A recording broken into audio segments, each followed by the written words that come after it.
Now, the Prime Minister's decision to slash the foreign aid budget and give more money to defence ahead of this visit to President Trump has proved to be controversial. Humanitarian aid has been cut from 0.5% of GDP to 0.3%. But some MPs and charities have argued that this won't bring peace or safety to Europe. Joining me now is the Chief Executive of Oxfam UK, Dr. Halima Begum, one of those who has criticised these cuts. Dr. Begum, what impact do you think these cuts will have on your work? Huge impact. So we currently have a broken humanitarian system, let's call it that. We had we had USA dismantle its own aid structure last week, and now we've told that there are UK slashes to our aid. So I can't imagine where to go now. The flashpoints across the world in terms of humanitarian disasters. I mean, look across the news channels, Gaza, Congo, Sudan. I mean, where is the money going to come now? And already we had a lean and broken system. I mean, we are dismayed. We don't know why there's been a short-term decision to reverse promises and aspirations to protect some of the world's poorest communities. Have you made decisions about specifically where you will have to cut projects? It's still early days, but if you remember, our Prime Minister has said he will protect Ukraine, he will protect Gaza and Sudan. But to be honest, where from? Where's the money going to come from? So already in October, we saw Rachel Reeves' budget actually slash aid. So we went down from 15 billion to 13 billion. And now we've heard more slashes. So where's the money going to come from? It shouldn't really be a discussion around choices between defense and protecting some of the world's poorest. We should be thinking much more creatively about where to resource the money. And I personally would find it much easier to ask somebody in the UK whose net assets are more than £10 million, tax them an additional 2%, which will bring £24 billion to the Treasury's purse. That's actually double the aid budget.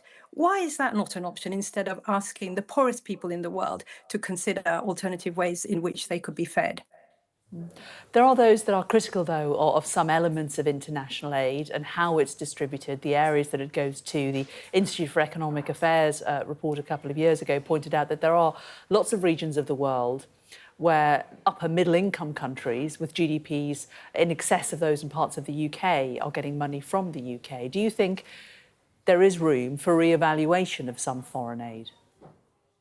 There's definitely room for root and branch reform, of course. It's a broken humanitarian system. I've already said this. So the Institute of Fiscal Studies has said with these slashes, more aid will be spent on servicing in-donor refugee costs. So in fact, traditional aid will be diverted further into the UK. I think if you ask the British public, would they rather spend their valuable, precious aid on people that need it most, or whether they actually want to see more of that diverted to defence? I think they'd argue that we want to see British generosity out there.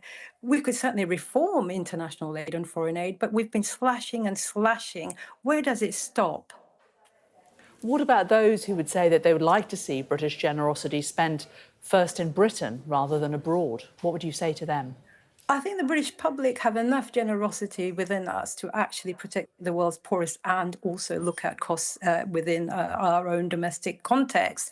There is enough money to be found in taxing Amazon, for example. So I think most British people would probably want wealthy billionaires tax than to see money being clawed back from children in Sudan at the moment or children under rubble in Gaza. Where do you think the cutbacks will have to come? You said it's too early for you to think about specific projects that you might have to stop or end. But do you think it will be projects that will suffer, or do you think it will be an overall organisation like Oxfam in terms of staffing? We will certainly suffer an impact. It's too early to say whether it's a staffing impact or not, but certainly in places like Yemen, Somalia, Afghanistan, we will most certainly see a shrinking of aid. And certainly on areas where women's work is protected or work to support children will be affected. So the last time that there were cuts in the UK around 2021, we saw projects closed in Yemen, Somalia and Afghanistan, for example. So given the fact that it's such a dwindling aid budget to begin with. We do not understand what's servicing hotel costs in the UK. What are we going to end up with? So we are so worried, and we think there needs to be a rethink. This was too short-term, knee-jerk reaction to possibly political expediency around a visit to America.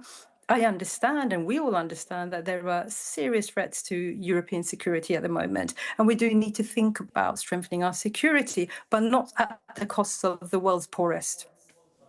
Dr. Halima Begum, the Chief Executive of Oxfam, thank you very much for joining us today. Thank you.